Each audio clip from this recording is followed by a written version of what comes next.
A guest brought a rare pre-publication copy to an appraiser named Catch-22. The book had a unique backstory. In September 1961, the guest's in-laws befriended Joseph Heller in New Hope, Pennsylvania, and he gifted them the book a month before its release. The appraiser explained that these copies were initially for publicity purposes. He highlighted the value added by the book's inscription.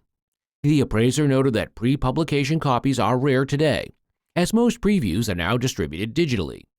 Despite the book's utilitarian production, the copy was in good condition. The appraiser discussed the importance of Catch-22 as a classic 1960s satire. The title has become part of the English language. The appraiser explained the story and its main irony, focusing on Yossarian, a bombardier who wants to escape the war but is caught in the military's absurd logic. While acknowledging the historical significance of the book, the appraiser said, "In this case, this pre-publication copy, signed, retail, is a $3,000 to $4,000 book." Really? Wow. A gigantic Pennsylvania clock made its way to the show.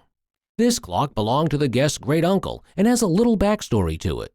When we were children, my sister and I used to go visit, and we used to look at the clock all the time, and we were fascinated by it. And I can remember sitting around and waiting for it to gong. This item has a beautiful Pennsylvania case made of walnut with its contrasting light wood inlay.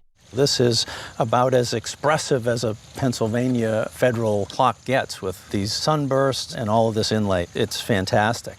The dial in this clock isn't the original one made with it, and the door of the clock, one can tell it's been altered to fit a larger face that was originally in there. So you see the width of this door, it would have been a similar width across, all the way across the top, and you can see it's been cut down and reduced to a much smaller element there.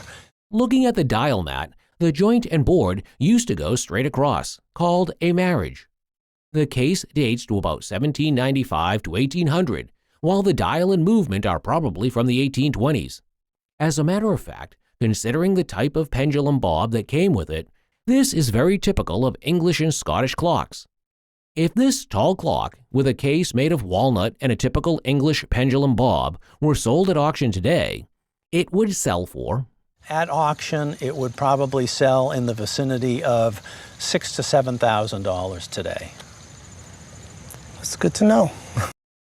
This is a collection of ancient artifacts of Chinese origin.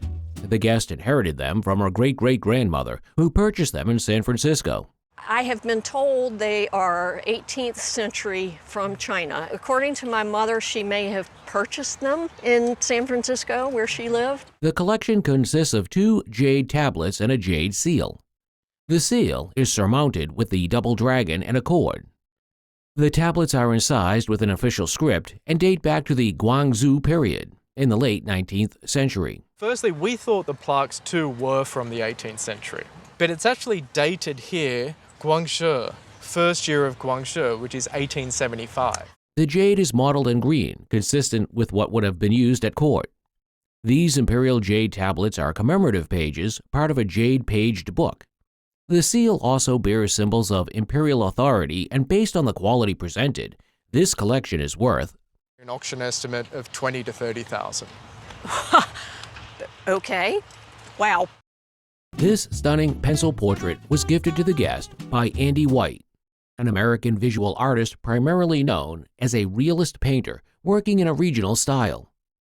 The painting, dated 1992, bears the artist's signature. It's interesting to note that the guest and White have been friends since the guest was 13 years old. When Andy, we used to snowmobile together, took care of his cars, and we've just become good friends. Also displayed is a photograph showing Andy White working on a painting alongside the guest. Some crease marks on the painting, common in the artist's work, can be discerned. Additionally, a personal note was written by White on the painting, dedicated to the guest. For Andy Bell, from his friend, Andy White.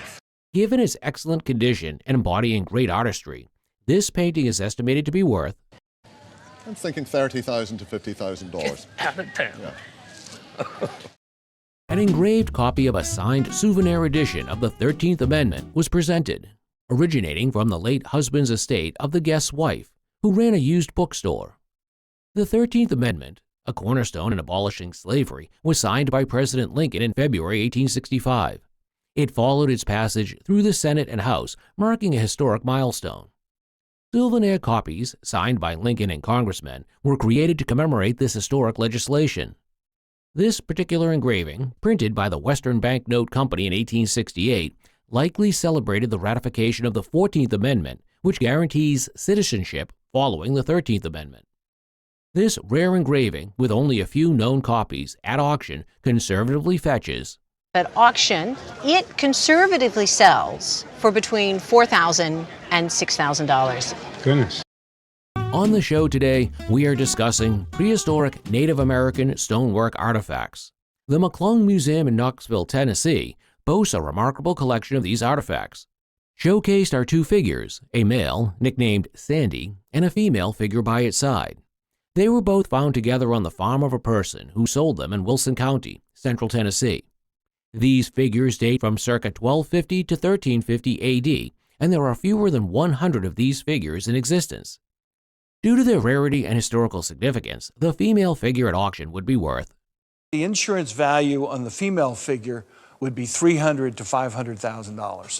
Meanwhile, Sandy, the male figure, would accrue a value of. I would value Sandy between $800,000 and $1.2 million. We also have a collection of items called chipped stone items, totaling 46, including stone daggers, knives, and swords, all made from flint. The material that they're made of is called shirt. Shirt is really a lower grade flint. Additionally, they were found at the Banklink Farm in 1894 in western Tennessee. This collection is estimated to be worth. Should be valued between $600,000 and $800,000. Showcased on the show are a collection of silver horse racing trophies. The guest's grandfather won them from the 1950s to the 1970s. One of the trophies was won in 1966 with his horse, Amberoid. As you said, the Wood Memorial is a prep race for the Triple Crown Series, and he won that race. It is crafted from silver in tray form and features a beautiful horse motif on the front. At the back is the award plaque. Being an important piece of American horse racing history, this silver tray is valued at auction at. I would put the insurance value on the tray at $6,000. Wow. The second trophy was won at the Kentucky Derby and is crafted from sterling silver. At the bottom is the maker's mark. It was made by the Ensco Company, New York. Additionally, the trophy has an inscription to the guest's grandfather and the horse's name. Around its base, we can see 3 silver horse figures, giving it a distinctive look. In pristine condition, this trophy would fetch an auction value of. The great trophy here, I'd put the value on that at $14,000. No. Really? Absolutely. I had no idea. The guest's husband got this beautiful acoustic guitar as an heirloom from his father. The Gibson LC guitar is a distinctive guitar with a flashy pearlioid ornamentation on its neck and headstock. This is called a Gibson LC, and when the World's Fair was happening in 1933, a glimpse at this percussive instrument, we can see the number 939, a model made by Gibson for the last time in 1934. This item produces very unique sounds because of the spruce topwood used in its production. The inlays of this guitar is made with the expensive Indian rosewood, unlike the endangered species of Brazilian rosewood or ivory trees. Further glances at the item, we can see a few scratches, which means it has been played many times. A reflection of its good condition, this guitar would accrue auction value of. a price range on this, probably for insurance purposes, is going to be about $4,000 or $5,000. Very good. These two paintings have a very interesting history behind them. Depicted in one of the paintings is an emotional scene from the movie Out of Africa. The paintings were presented by a guest who was part of the Film Society in Dallas. Out of Africa was a 1985 movie produced by Sidney Pollack. Pollack was an American film director, producer, and actor. As production design sketches, Pollack donated them to a film society that the guests belonged to. One of the paintings depicts a moment in the film where a lady alighted from a horse and is approaching a plane. This provocative painting would accrue a value of Probably sell between $2,000 to $3,000 at auction. While the painting at the top shows a woman with dogs and a house in the background. At auction, this painting would be valued at It would sell for Approximately $1,000 to $1,500. We also have a letter written and signed by Pollock, which came with the paintings. A letter with such a personal relationship to Pollock is estimated to be worth It's a $50 to $75 letter. Excellent. We would expect that one would probably sell between $2,000 to $3,000 at auction. Wow. a memento of the First World War. This guest's grandfather, who was of first-generation German descent, bought this piece in Iowa as a substitute for a firearm after the war. I got it from my mother, who got it from her parents, and it goes back to my great-grandfather, who managed a shipyard during World War I. This is an Ingersoll military pocket watch. It was customary for gentlemen to carry pocket watches during that period. However, during the war, it became impractical to carry pocket watches, so they were altered to be strapped onto the wrist. This watch shows the same type of adaptation for war. The manufacturer had strapped it to a leather piece so that it could be worn on the wrist, and a protective metal guard was placed over the dial to protect it from contact. The black enamel dial was also an adaptation for the war. So we have a cross, but the cross also becomes an anchor, which is the anchor of hope. We also have two doves. We also have a box used to advertise the watch, which has gone brown due to the radium. Presented in very good condition and protected over time, this military watch from the First World War would be valued at auction, I would place a value on this of somewhere between $50,000 and $60,000. That's a lot. On the show today, we feature a collection of comics that could transport us back to the excitement and wonder of childhood. This guest's mother purchased them for him at an auction sale. The comic books were written by Stan Lee, an American comic book writer, editor, publisher, and producer. On the covers of the books are artworks of Avengers characters, with the art done by Jack Kirby, an influential American comic book artist. The book shows minor wear, creases by the staples, and slight offset covers. One of the items on display is an Avengers comic book dated September 1963. Though not in mint condition, this book at auction would hold a value of $4,000 to $6,000. No way. The second comic book, also featuring the Avengers, is dated November 1963 and is estimated to be worth This would sell for around $450 to $550. Really? A beautifully crafted Noah's Ark set was presented, filled with an extensive collection of hand-carved and painted animals. Most of these figures were made in Germany and became especially popular in the mid-19th century. The set is believed to have been produced through a collaborative cottage industry, with various talented artisans carving and painting these animals in pairs. This treasured item was given as a Christmas gift in 1996 by the guest's late husband. I always felt it was a very special gift from him, and it's something my family will always cherish. Although not rare due to their mass export to America, arks that retain their original painted surfaces and include a large number of highly valued, well-preserved animals. The animals are in remarkably good condition, making this Noah's Ark set worth, at auction, in an auction situation, the Noah's Ark would be estimated in the $4,000 to $6,000 range. Oh my. It's very special. Wow. clearly well engineered. That's what most people say when they see this cane. Where did you get this? It was part of a job lot in a right. local auction house. Throughout the course of history, canes such as these have been used by key figures, but this one is special because it's called a Botanist cane. It's even more special because it's patented. And it's by Coeurs du Bois of Paris, and it's got brevet, which is like the French patent. It has specific features which helps it fulfill its purpose for the botanist. The cane is made from bamboo, which is a quality wood. To most folks, it might not be a treasured possession, but due to its patent and the quality of time, this cane would auction at. Because of the Thomas Messon connection, I'm Right. valuing it at £1,602,000. You're kidding. The guest's special photo from a late friend revealed a surprising link to star Jean Harlow and its hidden value. The guest received the photograph from a friend who had passed away. The friend collected movie star autographs. The guest had admired the photo for years, and the widow made sure they got it. The appraiser pointed out the signature, "To my darling Ruthie, don't forget me. So much love." He explained that Jean Harlow's mother often signed her photos, but this genuine one looked like Jean's. Born in 1911, Jean Harlow died in 1937. Despite her short life, she was a major star and inspired Marilyn Monroe. The photograph is likely dated to around 1935, at the height of Harlow's fame. The guest mentioned hearing that Harlow's death was due to kidney failure, caused by bleaching her hair. The appraiser said that her kidney failure might be from a childhood scarlet fever or hypothyroidism, made worse by heavy drinking that hid her symptoms.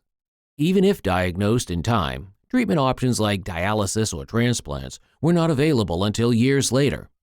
While estimating the value of the photo, the appraiser said, Jean Harlow photos like this, when they come up for sale, routinely sell usually in the $3,000 range at auction.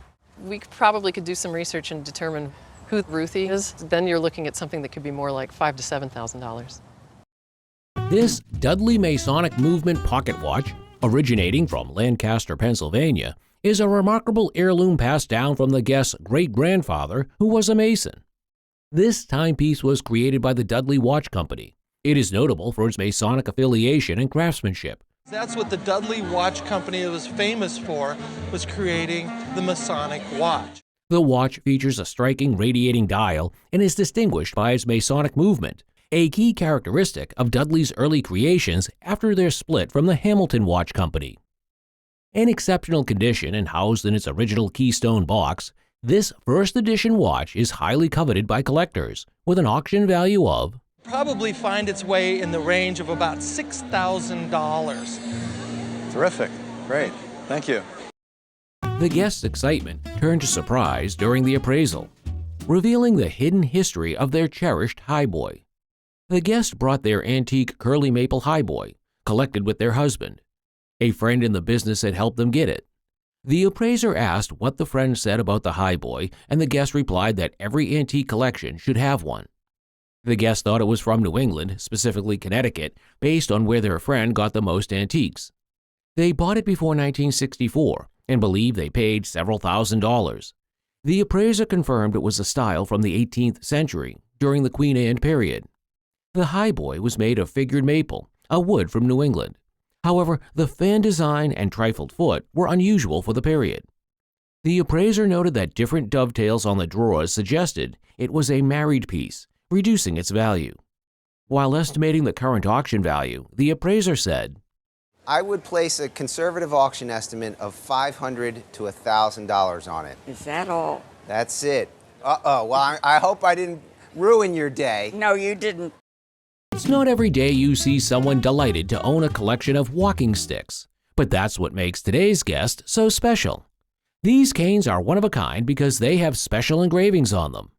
They're also finely made, which suggests the expertise Robert H. Craig, and it's dated 1881. Correct. And sheer amount of work put into them, making them a work of art. The canes represent the peak of American folk art creativity. The symbols and the animals on here are really extraordinary. They also convey originality and longevity, as they have lasted a while. These canes, because of their history, would retail at an auction value of I'm going to place a retail value on it somewhere in the $20,000 to $25,000 range. Hoorah! Wow, I wasn't expecting that at all. A family heirloom that has served the guest family for years was brought today.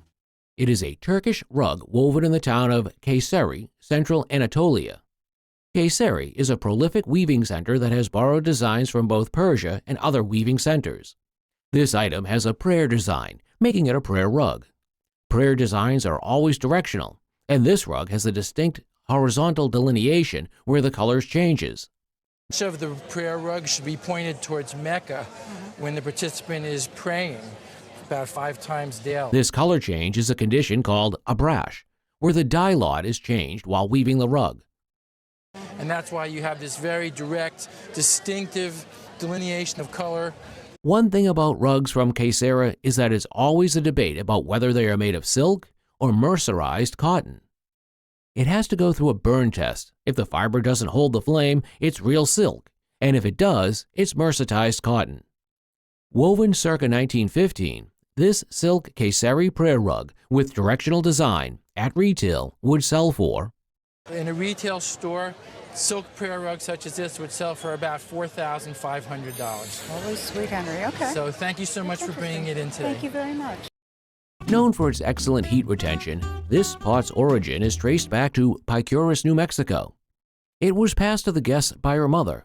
The pot, used for boiling beans, also possesses the ability to be handled while still hot without causing burns. This specific pot was crafted by Ramita Martinez, a renowned potter from the Picuris Pueblo. In the 60s, the Pueblo had very few people living there, and this type of pottery had almost died out. Martinez helped maintain this tradition of pottery making throughout her life. So she learned how to do this when it was an active Pueblo. The pot is made from micaceous clay, identifiable by its distinctive glistening spots, which are the mineral mica.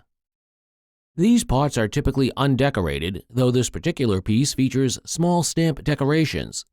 While the market for such pottery is niche, its historical and cultural significance adds to its value at. So if this piece came on the market at a prominent auction, the value would probably be around $1,000. Okay. It's fairly conservative. 2 Chinese porcelain pieces were presented, each with distinct histories and origins. The vase and porcelain box were passed down from the owner's mother, acquired during her travels. One vase, likely purchased in San Diego 30 or 40 years ago, features the Taoist immortal figure Louis Hai. He is depicted with his pet frog, a whimsical detail that adds character and charm to the piece. Taoist immortal figure named Liu Hai. He was a bit of a hermit, didn't have any friends except for the pet frog. Louis Hai, known for rescuing his 3-legged frog from wells using a string of coins, is depicted with intricate enamel work. This vase was identified as the older piece, dating back to the 1870s or 1880s. The second item, a porcelain-covered box, was brought back from China or Hong Kong and dates from the 1920s. Despite its younger age, this enameled box is highly valued for its colorful and well-preserved condition. It has everything that the Chinese collectors who do drive the market right now really wish to see. At auction, the total value of these 2 Chinese porcelain pieces could fetch. This piece, if it were come up at auction in 2018, would likely sell between $8,000 and $12,000. Nice. A Herman Miller Company furniture piece was presented today. The guest bought it from a neighbor to suit his new house at the time. The house was designed by George Nelson in 1946 for Hugh Dupree, so we thought George Nelson furniture would be great in this house. This is a chest of drawers designed in 1946 by. It was in production for at least 10 years, available for purchase right up until about 1958, 1959. It was a really versatile series of pieces. George Nelson for Herman Miller, an American industrial designer and the lead designer for the Herman Miller Furniture Company. The chest features drawers that can vary in size, offering both smaller and larger options. It could also be ordered with legs or brushed chrome legs, a new concept in furnishings after the Second World War. This piece, typical of post-war furniture, was ideal for smaller households.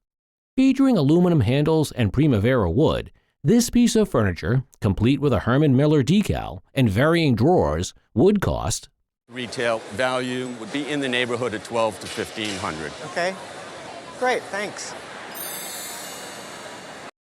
The audience beheld an extravagant lamp that was delivered to a country home in the 1920s from Tiffany Studios in New York. But one has to be cautious of such lamps presented as Tiffany lamps because fakes abound. Louis Comfort Tiffany was a great designer who made the Tiffany lamps during the Victorian era. She specialized in glasswares and pioneered the use of electric lights, knowing that colored shades came to life when powered. This beautiful lamp is not just made of bright colored glass, but the glass itself is layered and soldered.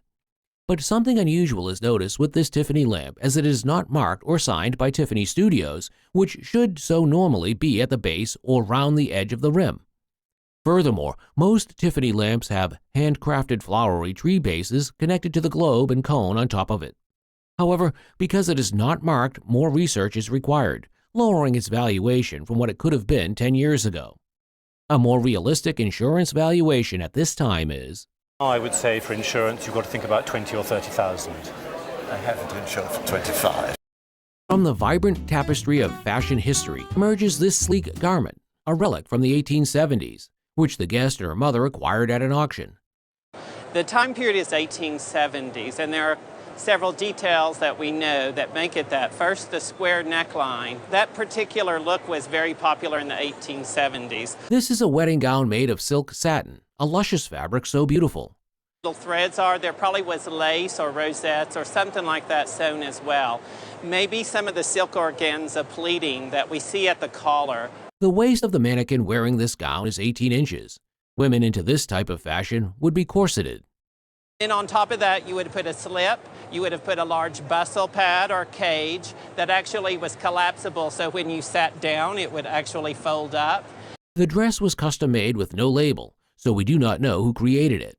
Although we do know this is American made and it's in very good condition. Wedding gowns of this quality are quite collectible for their historical value. This beautiful garment, made with silk and some silk organza pleating at the collar, would be worth. In today's market, this gown should retail between $1,500 and $2,000. Well, it's very beautiful, and thank you. I've never seen it on a mannequin, so it really has come alive in a way I've never experienced. The guest presents a masterful painting by A. Mollica, a painter in Naples from April 1888. This quality Neapolitan painting has a 19th century Victorian frame that makes it even more appealing. Achille Mollica is the full name of the painter, and he lived in Naples all his life. However, this beautiful piece has been exhibited in Turin, Rome, and also in London. The painting features a snapshot of a passing moment between a man and a woman, with the lecherous look of the man and the demure expression of the lady. Although Naples is a small country in Europe, the Neapolitans are known to be proud of their arts. There is a huge market for Neapolitan art. If this piece came out for auction, it could be worth. I think if it came up for auction, it could make between £5,000 and £7,000. That's lovely. Worth about £50 in the early 60s, this pair of jugs looks unused and in good shape. The crystal-like body and golden decorations are still as sharp as the day they were made. It is rare to find such a pair of identical jugs with exquisitely crafted fruity vines intertwined up the sides. They were made in London by an artist named Paul Storr. On the jugs is inscribed the date that they were made, which is in 1838, and the initials of the maker. Paul Storr was one of the greatest silversmiths in the 18th century to the Victorian era, and this was one of his stunning designs. For their quality, this pair of jugs has a valuation around. We've got a pair. Really, we should be looking at a value of somewhere around 30,000 plus. What? Wow, that's fabulous. Normally, at a glance, this painting looks like it was done by Native Americans, but in reality, this is sheer Danish creativity. The painting was drawn by Olaf Wieghorst, a Danish painter who was popular in the U.S. in the 20th century. He was born in Denmark in the late 19th century, and in 1918 he moved to the United States. The majority of his paintings featured cowboy or western scenes, Scenes of the Old West. but this particular one is as unique as it is appealing. This painting was done on oil canvas, which elevates its appeal. At auction, with the painting's crisp appeal and finish, it would auction at. I would estimate the painting at between $20,000 and $30,000. Wow.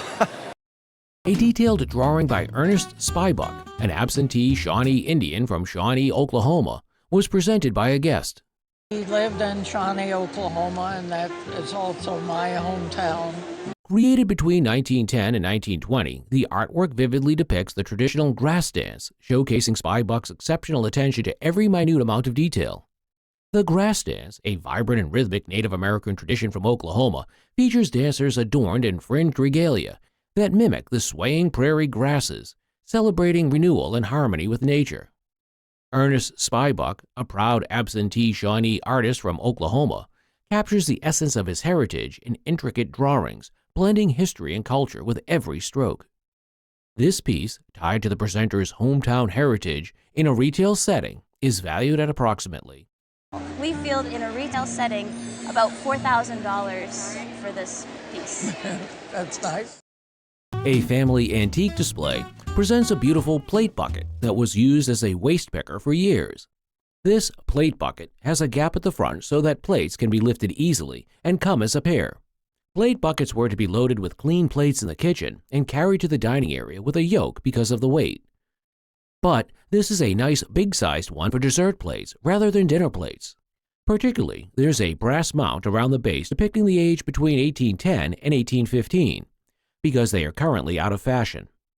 For the value, depending on the quality, a pair would be around 6,000 to 8,000 pounds, but there's a possibility of a price increase. Hence, a realistic insurance value would be... A pair of these should be insured for, say, £7,500 to £8,000. Really? We certainly shouldn't be using this waste paper. Well, I should find another use. This wonderful painting was made between the late 19th century to early 20th century by a Glasgow School of Art alum in Scotland.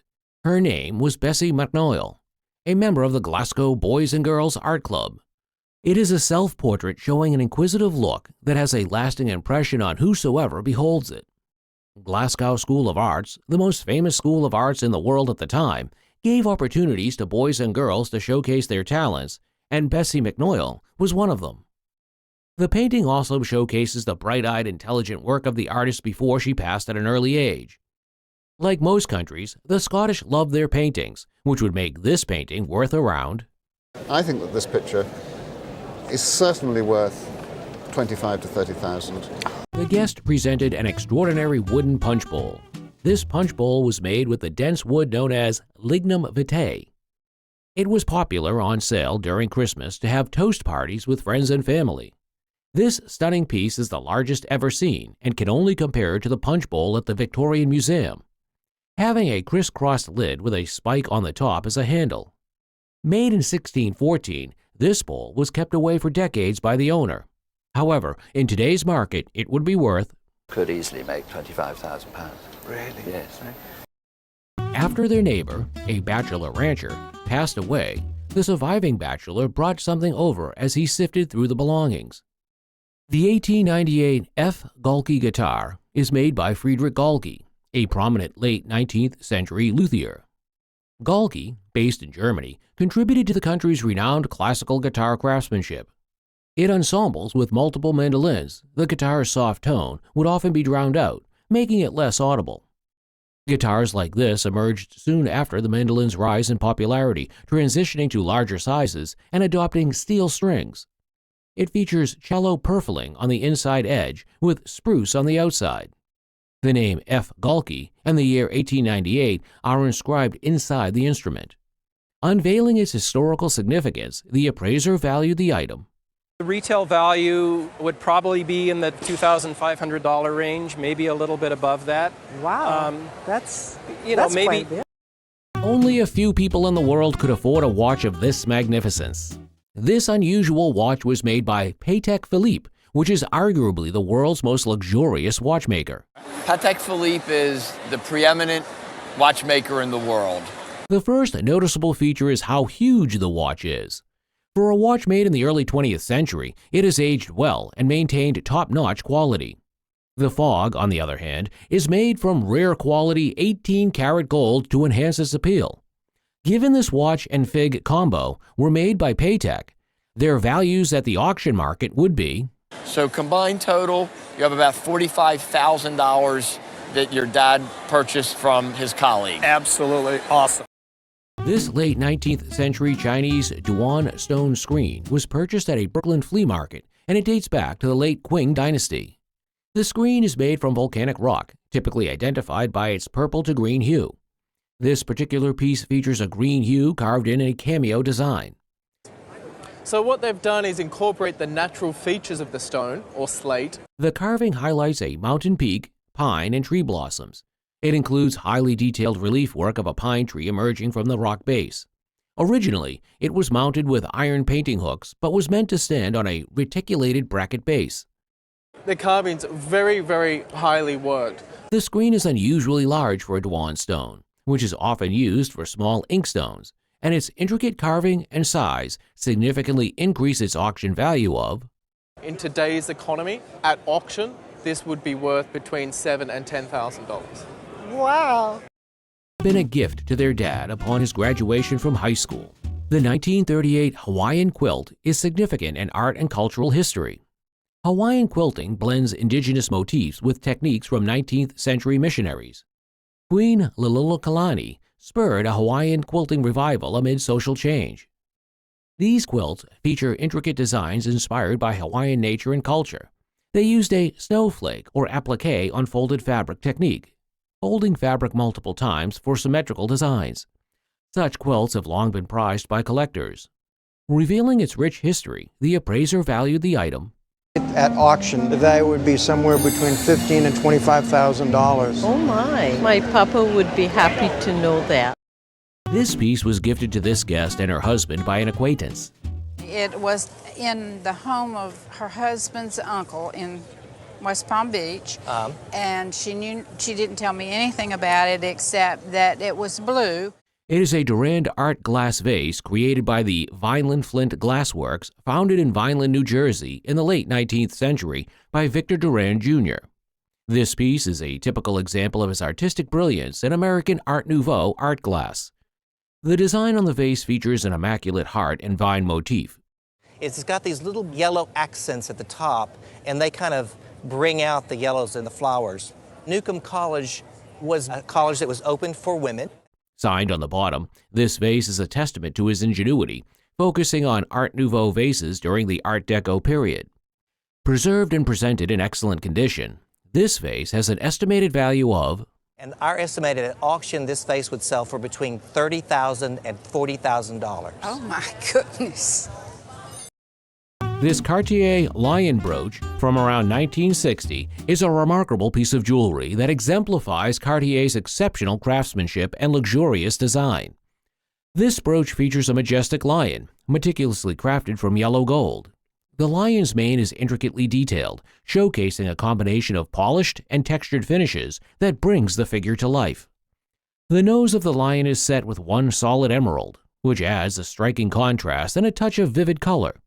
Given that this brooch represents the artistry and elegance that Cartier is known for, it's valued at. Today, if you had to buy it at auction, you'd be raising your hand upwards of $6,000. Oh my Lord! That's right. This mid-20th century Chinese jadeite vase was acquired at an estate sale in Nashville.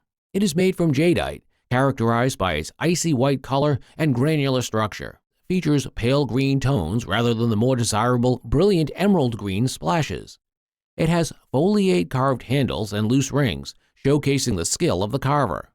It's a shape that originated in China from an early period of time, from the Ming Dynasty, all the way through to the present day. The main body depicts Guanyin, the goddess of mercy, accompanied by a carp on one side. Also, the other side features Guanyin in a different pose with finely carved swirling robes. This carving style is inspired by Indian Mughal jade carvings. Well, the earlier ones, and the ones from the early 20th century, are very, very thin. However, this vase is thickly sided, indicating it likely dates from the first half of the 20th century and would sell for. I would say in an auction market, this is likely to realize somewhere between $12,000 and $18,000 in today's market. All right. Although today's item is a photograph, it serves an important purpose. The president's going to take his oath on the plane, and you're going to have to service the wires with the photograph. Because it contains signed photos of John Kennedy and also another of Lyndon Johnson, who were iconic Americans and past presidents. Caption that I wrote myself in Dallas, I included my name as the photographer. Possession of these pictures serves as one of the highest forms of patriotism because they offer a personal view into the lives of past world leaders. Despite the people in these pictures, the real value in the photographs is in the signatures, which serve as a seal of approval. Since they were signed by past presidents of the United States, the photos would auction today at. So together, I would put the value for insurance at $75,000. Okay. This appliqued Masonic quilt is a family heirloom created by the guest's great-great-grandmother right after the Civil War. She had some connection with the Masons. What was her connection there? Her husband was a Mason. This quilt holds not only sentimental value, but also historical significance. The guest's great-great-grandmother crafted it using Masonic information provided by her husband to protect her home during General Sherman's march through Orangeburg. The quilt is a visually striking piece, incorporating numerous Masonic symbols. The Masons have been intertwined with American history since the beginning of America. Graphics are wonderfully executed, making the quilt both unique and aesthetically pleasing. Its excellent condition suggests it has never been washed, retaining much of its original sheen and cleanliness. Historical context, Masonic connections, and pristine condition. This quilt would auction for In the auction market, it would probably sell for somewhere between $6,000 and $8,000. Oh, okay. This Boch Freres vase from around 1930 is a stunning example of Art Deco ceramics. It was designed by the renowned Belgian artist Charles Cateau, who was a French Art Deco industrial designer. As seen, it features bold, geometric patterns and vibrant colors typical of the era. The vase is crafted from fine ceramic and displays Cateau's signature techniques of glazing and intricate surface design. This is a work of the best-known Belgian potter, certainly of the interwar years. Its shape is elegant and balanced, often with a bulbous body tapering to a slender neck. The decorative motifs include stylized flora and abstract designs, showcasing Cateau's innovative approach to ceramics. However, this piece represents the height of Cateau's work at the Boch Freres Ceramics factory, a leading producer of fine ceramics, and is worth. You're going to increase the value. I would estimate this piece of Boch Freres to be worth at least $5,000 today, and perhaps $6,000 or $7,000, more than it's ever been. This is an exceptional piece. It's her mother's music box. The Regina music box Model 35 retains its original gallery, mahogany finish, art glass front, and cabriolet legs. Crafted by the Regina Music Box Company, this was a popular advanced piece. The Model 35 used 15.5-inch interchangeable metal discs to play various tunes. Its serial number enables tracking of its purchase, sale, and manufacturing history. It has this smooth and classical sound.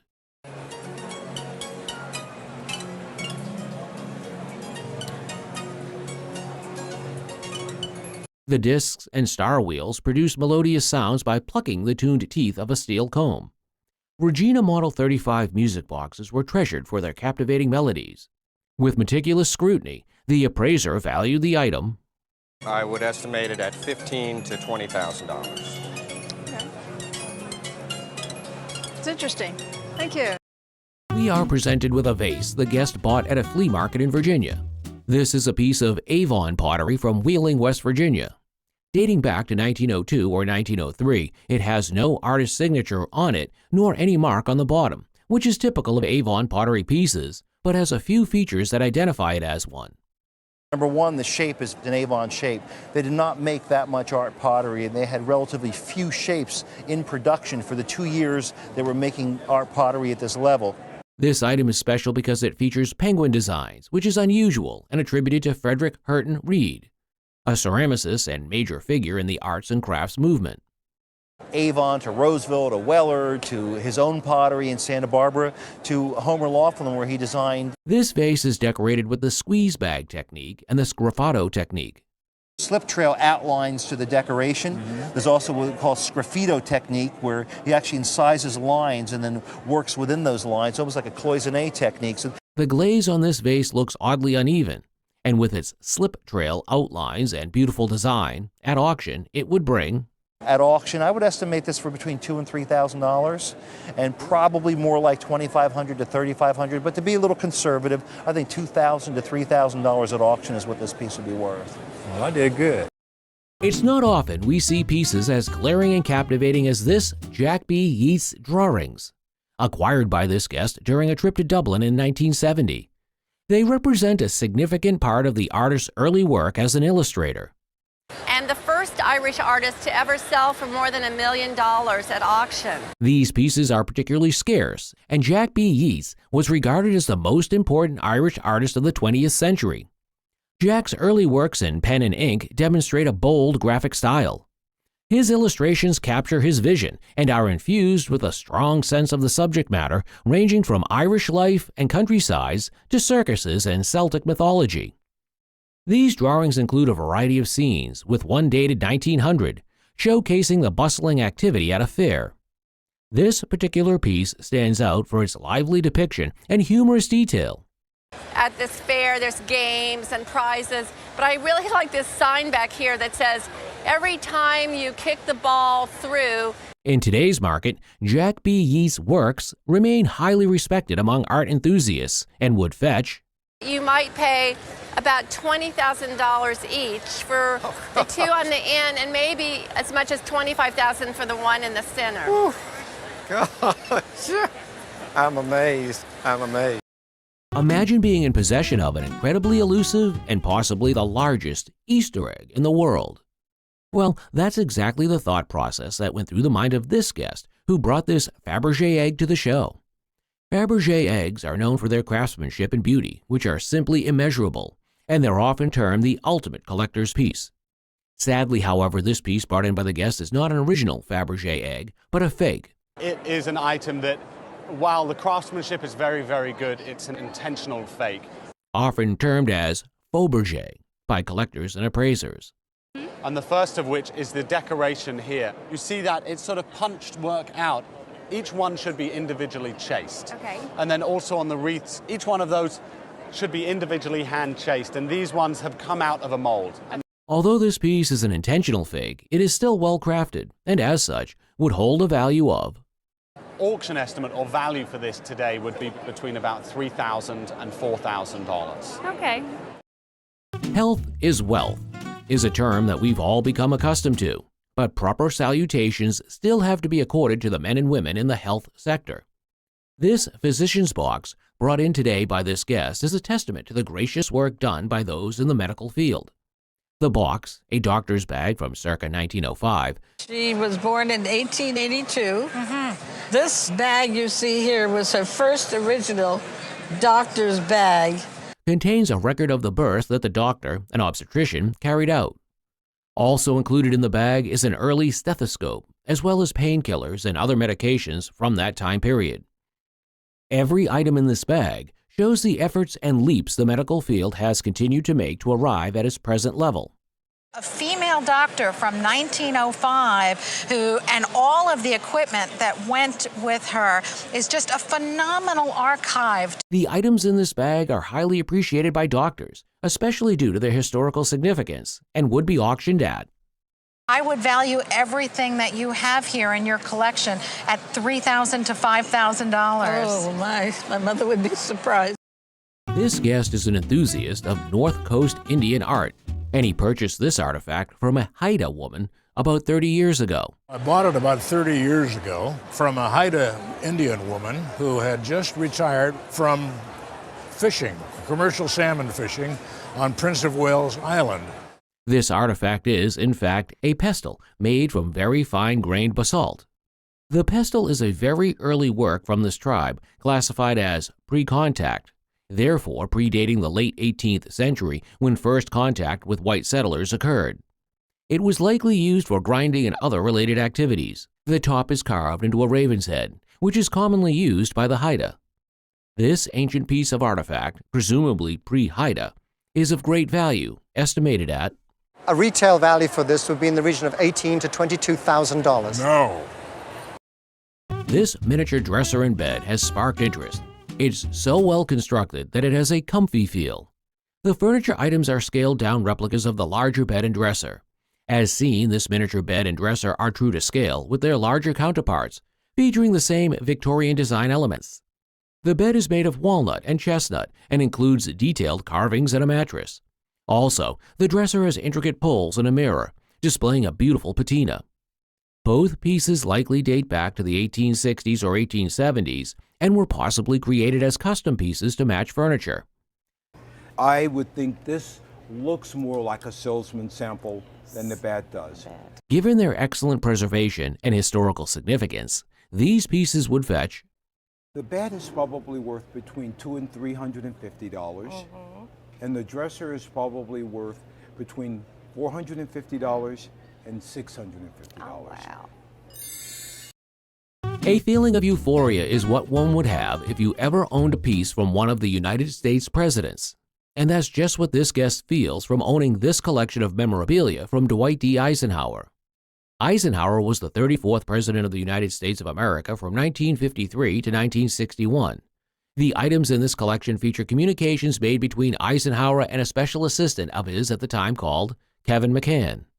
McCann was a biographer of Dwight D. Eisenhower and served as president of Defiance College in Defiance, Ohio. He actually had worked for Eisenhower for many years. He started working with him during World War II. And then went with him to Columbia when he went there. In this collection of memorabilia can be found texts written by Eisenhower to McCann, detailing how he wanted his speeches written for various events. Things he would like incorporated in his speech, which is the second page over here. So this is sort of the command central, like these are the notes from the president on what I want done. And a picture of the guest's mother at the White House. The memorabilia, especially the texts, take us through the entire process Eisenhower went through before giving his final speeches, and would be valued at I would give this collection an auction value of $3,000 to $5,000. Oh, wow. For the group. Yeah. Oh, that's great. This necklace was one of the contents of a box of costume jewelry purchased by the guest at a garage sale. I purchased for $15, but this bracelet just didn't fit into my scheme of things. This is a Raymond Yard bracelet, made out of gold and English crystals. The renowned jewelry company Raymond Yard is known for making custom jewelry for elites of the society. The English crystals are actually quartz, which are carved from the inside to produce the images shown on the front. Fine paintbrushes, some as thin as a human hair, and they'll reverse paint into the cavity that they carved out. The gold is measured to be around 24 carats and bears the inscription of Raymond Yard Jewelry Company. Here's the best part for me besides the beauty of the piece. It says Yard. Now that's Raymond Yard. Although one of the English crystals shows some water damage after restoration, this fine piece of jewelry should be worth Would easily be $15,000. Oh my goodness. These simple sets of 8 chairs might appear ordinary, but they are anything but ordinary. The guest who presented them had this set of chairs in her family for a very long time. So we have 8 chairs, and I have no idea which ones are which. Consisting of 2 sets of 4, the chairs are intricately crafted. 4 of these chairs, closer to the guest, were made in St. Louis in the 1950s. However, the other 4, closer to the appraiser, were made much earlier, circa 1920s to 1930s. Featuring crisp carving and neatly done finishing, these chairs are a real work of art. Upon inspecting the backs of the chairs, we can see that they were made from single pieces of mahogany wood. Piece of mahogany that was this wide. So this is an added board right here. This and this, these 2 sections here and here. Although there are minor variations among the chairs, they are all nicely crafted regardless. At auction, these well-finished dining pieces of furniture would be valued at I would say that the entire set would sell for between $2,000 and $3,000. Okay. An unusual item was brought to the show by the guest who inherited it from her late aunt, who bought it at an antique show. All these years, and I decided to strip it down when she passed away. I wanted to see what kind of wood was underneath. This is the head of a carousel figure carved out of wood. It features several different pieces of wood laminated together, and what's really interesting is the detail in the carving, particularly the nice flowing mane. I love the open mouth, and in horse talk, he's short in the tooth, so he's still pretty young. This item also features glass eyes and jewels, indicating it was made during the peak time of production in the Philadelphia area. This piece was carved between the 1890s to 1910s, and as time went by, the quality level of items like these dropped due to the aging of carvers and the difficulty of finding the same level of skill. At auction, this high-quality piece of carving adorned with glass eyes and jewels, appealing to the eye, is worth We feel very comfortable. This would sell for $2,000 or $3,000 without a doubt. Oh. Without a doubt. Oh, well, original art from an original calendar. Well, I got the calendar piece first at a flea market. I'm also a collector. I have quite a few prints. When you hear a quote such as this, it can only mean a painting drawn by Bessie Gutmann. Bessie was known to make a lot of paintings depicting children. This, nevertheless, not being too difficult, is even more appealing to the viewer. She used her own children, so they're very lifelike in the way they look, and they were very appealing. Most of her famous work were baby prints, but this is even more special because it was painted on an oil canvas. This is a perfect depiction of early illustrated paintings. Bessie was known to be a famous painter, and so this painting today would auction at...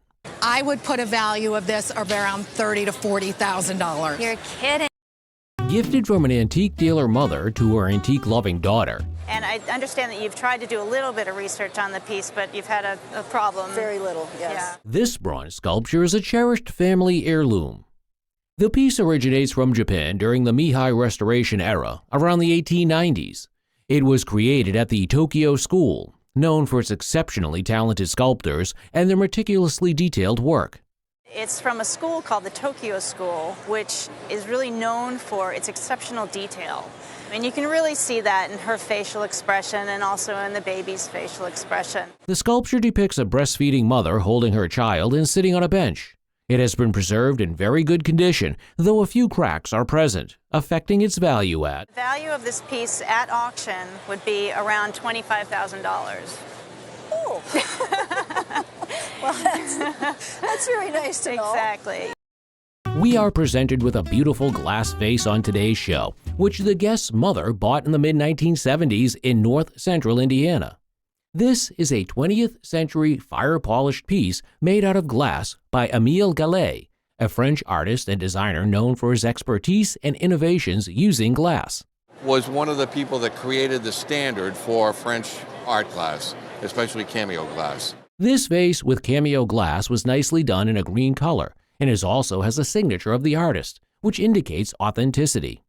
Featuring a beautiful floral design without any damage seen, this big piece of vase with a nice palette and interior color at auction would go for... I would say probably $3,000 to $5,000 at auction. Wonderful. At auction, yeah. Wonderful. Marvel at the artistry of this piece. It was purchased by a guest while in Stockholm. The painting was created by Bruno Wieghorst, a Swedish artist best known for his nature and animal motifs. This painting dates back to the early 20th century. Additionally, the painting has a fine rendering with an expressionistic look. The painting serves as a study for one of his larger pieces, evident in its sketchy quality. As one of Bruno's works, this painting is estimated to be worth... For auction, we would estimate it for $5,000 to $7,000. Looking at this table would make you think it's any normal tea table, but it's a rare tea table created by cabinet maker Olaf Wieghorst. He's become very well known to all of us because he actually had an apprenticeship in Enfield, Connecticut. He was famous in the 18th century for his style of furniture making, which was of Philadelphia character. This tea table is made from cherry wood and is distinctive to show how unique it is. Despite being made probably in the 18th century, this table is still waxing strong, although with a few problems. At auction, given its solid nature, this table would auction at... Would be $15,000 to $20,000. You're kidding me. Not at all. That's amazing. The guest shared a fascinating story behind this item she inherited from her grandmother. To collect knickknacks and breakables, and so as a child I remember we weren't allowed to go in the living room, and on a special occasion we could go in there and look. This is a Handel lamp with its shade crafted by Philip Handel, known as the master of lamps and the owner of the Handel Company in Connecticut. This 19th century lamp appears to be all legitimate and not a fake, featuring a nice base which is above average. Above average is patinated metal in low relief of a wooded scene, and it works so well with this interior painted shade. The base is also formed in a mold with a chipped ice finish, having an impression of the name Handel. Not only the base, but the rim and shade also feature the inscription of this name, showing authenticity. So, we have an above average base, a hand-painted shade lamp, and a good price at auction would be... I think a good auction estimate would be $8,000 to $12,000. That's phenomenal. That's great.